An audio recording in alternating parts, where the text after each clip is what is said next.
Olá a todos, eu me chamo Danilo Gomes e nós estamos em mais um podcast filosófico promovido pela Organização Internacional Nova Acrópole do Brasil. E mais uma vez com a presença do meu amigo Ibirá Barreto. Seja bem-vindo, Ibirá. Muito obrigado, Danilo. Olá a todos. Nós vamos abordar hoje um tema muito recorrente, não é? Que é o tema da violência.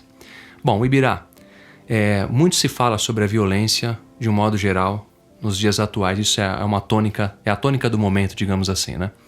Filosoficamente, o que é a violência? E também não só você poderia nos dizer o que é a violência, mas também nos explicar como evitá-la, ou o que a filosofia pode nos ensinar nesse sentido.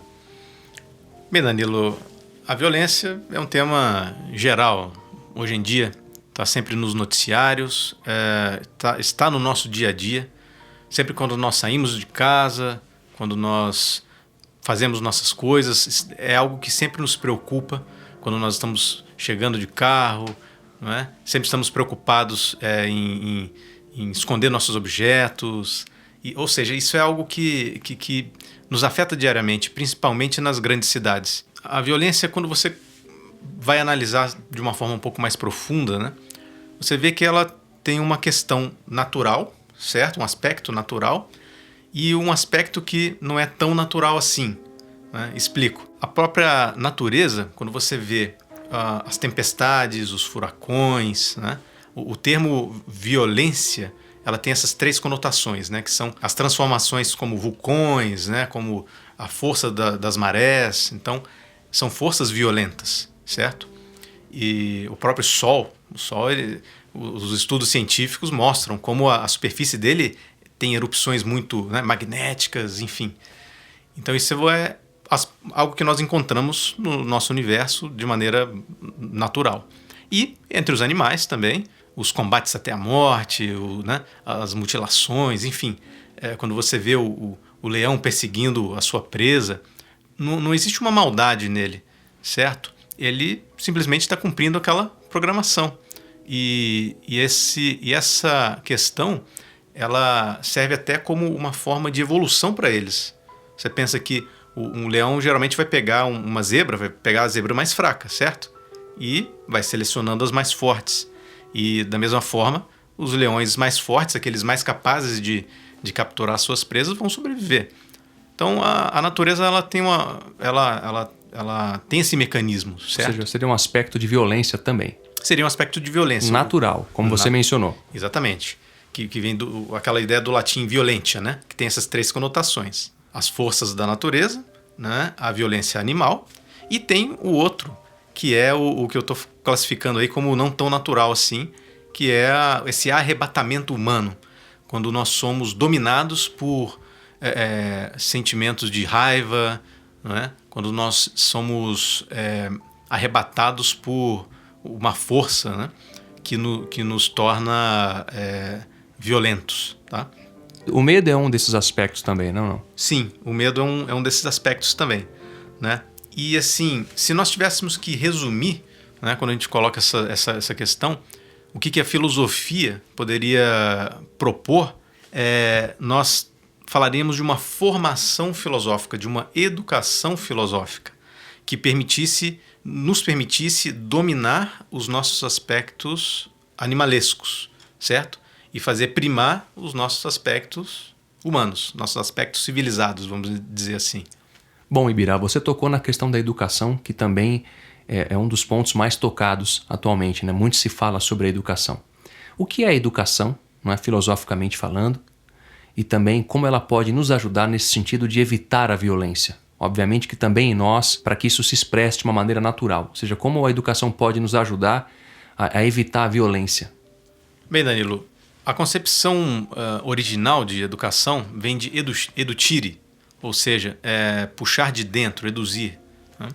A educação atual se tornou, de modo geral, muito informativa, ou seja, você despeja uma quantidade de informações enorme nas crianças e informações que muitas vezes não vão se conectar com o dia a dia delas, certo? E não vão ajudá-las a se tornar seres humanos melhores.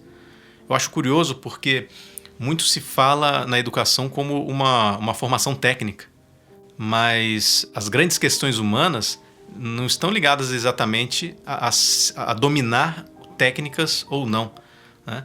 Mesmo, eu vejo isso muito no campo profissional, às vezes o sujeito nem tem tanta expertise técnica, mas através de fatores humanos ele se torna muito mais útil para o seu contexto, né? Muito mais produtivo até.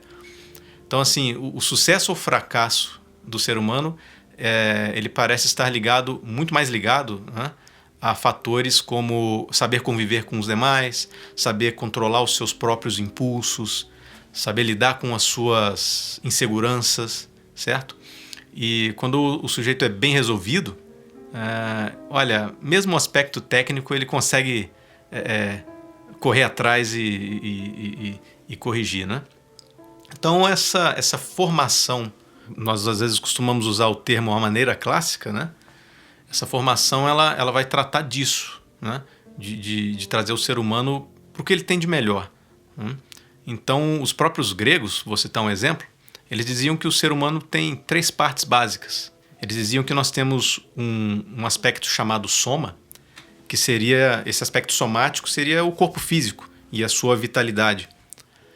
Teria um aspecto mais sutil, que eles chamavam de psique, né? A psique é o conjunto de elementos emocionais e mentais. E eles diziam que o ser humano tem um outro aspecto ainda, mais sutil do que a mente, que seria o que eles chamam de nous, né? Seria o aspecto metafísico do ser humano, algo que você não pode pesar nem ver, mas que, no entanto, tem uma influência muito grande. E esse aspecto ele vai falar muito dessa questão do mistério do ser humano, né? Quantas vezes nós vimos seres humanos vivendo em condições subhumanas, mas que conseguem se tornar pessoas de bem. E às vezes o contrário, né? Pessoas que têm tudo do melhor e se tornam degenerados. Então existem fatores aí no ser humano, ele é um grande mistério, né? E essa educação, ela tem que prever todos esses aspectos. O próprio aspecto psicológico hoje em dia não é visto como algo a ser educado. Você se preocupa desde cedo se a criança está andando direito, se a criança começa a falar no tempo certo, se ela está crescendo no tempo certo, mas e os aspectos emocionais? Seria como se os ritmos biológicos da criança, por exemplo, isso fosse mais importante do que outros aspectos também, né? Que é o que você menciona aí, né? Sim.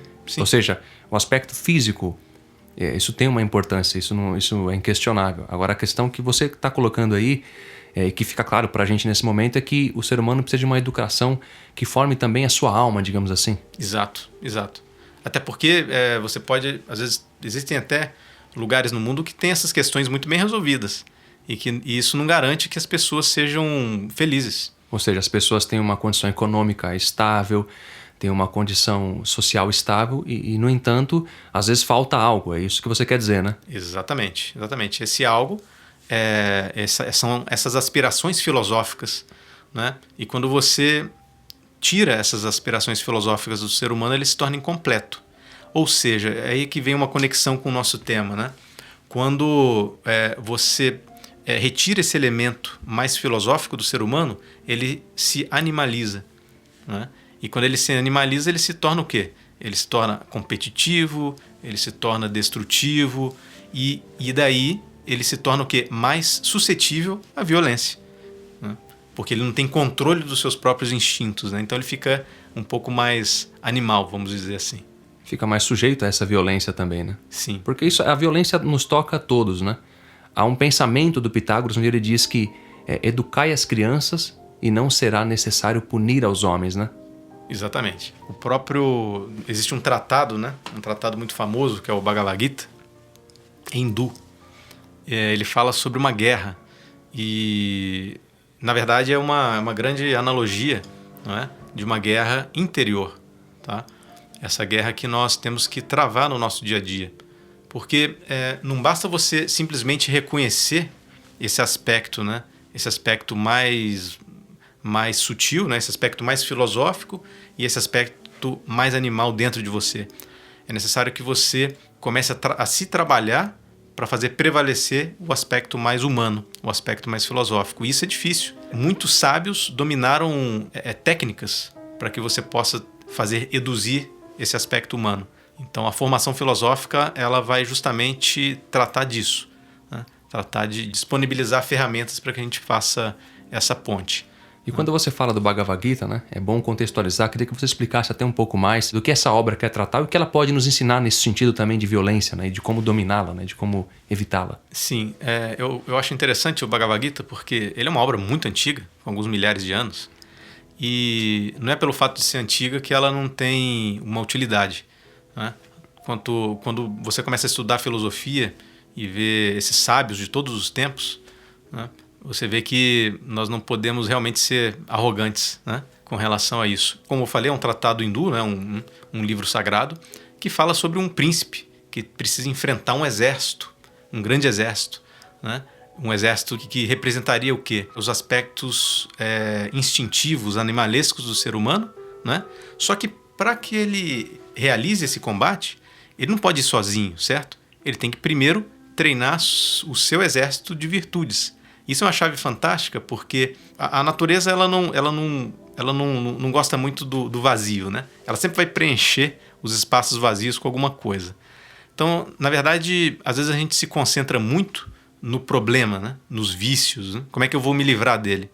Quando, na verdade, você deveria se concentrar mais na virtude. Porque quando você preenche algo com luz, né? A sombra não vai ter espaço, certo? Isso é muito interessante, até mesmo no nosso dia a dia, né?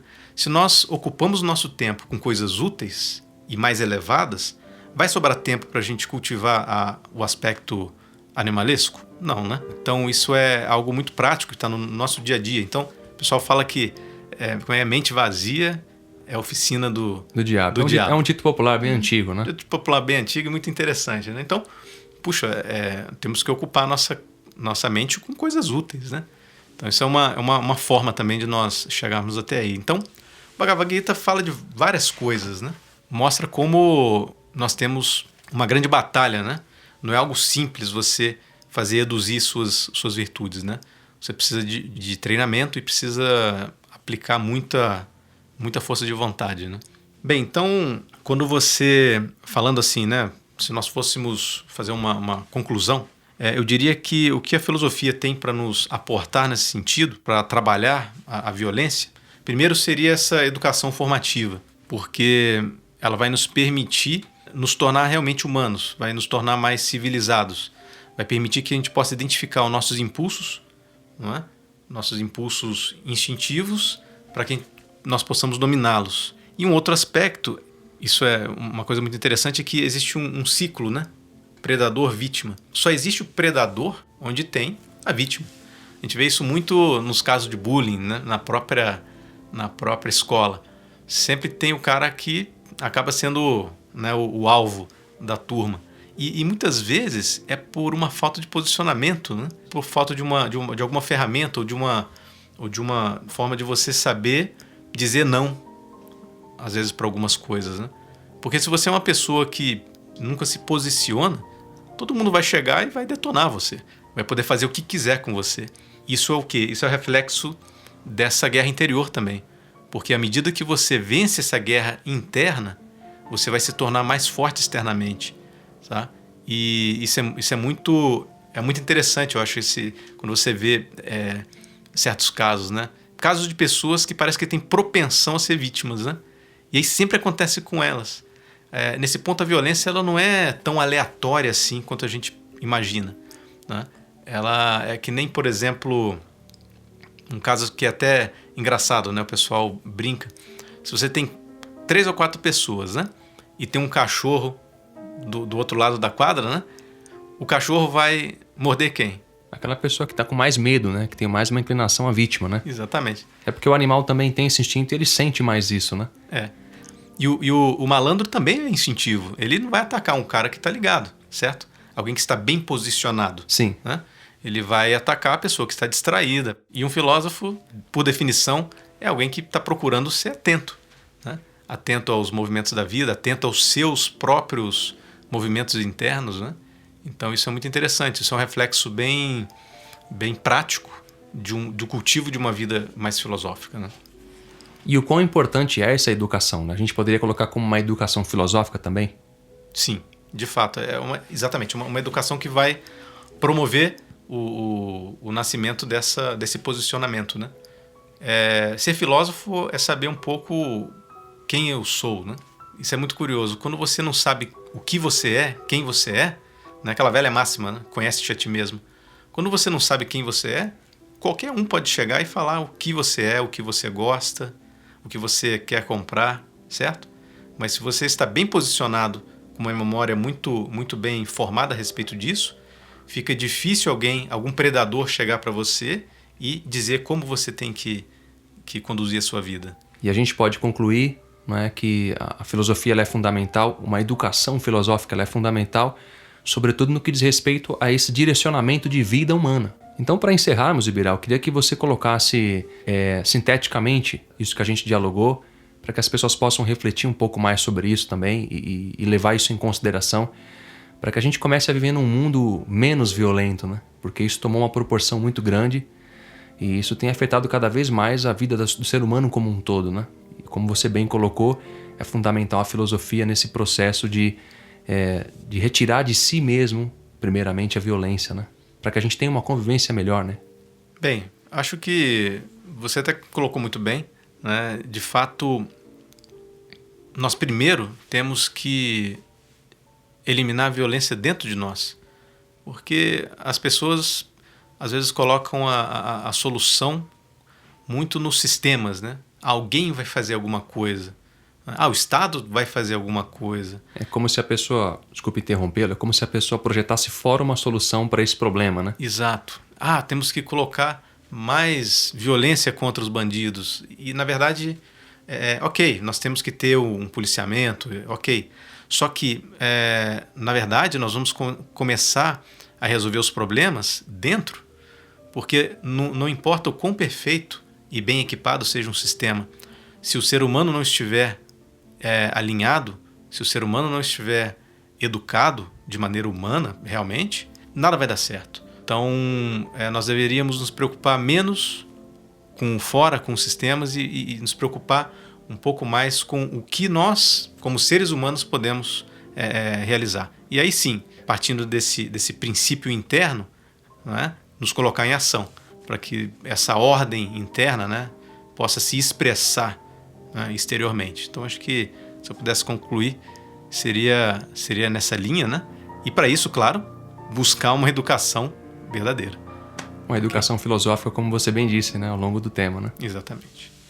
Bom, pessoal, então com essa mensagem, né, com essas ideias que o Ibirá expressou agora no final, encerramos mais um podcast filosófico. Muito obrigado pela presença de todos e até o nosso próximo podcast. Muito obrigado, Ibirá. Obrigado, Danilo. Até breve a todos. E para quem quiser nos contatar, podem fazê-lo através do e-mail podcast@nova-acrópole.org.br.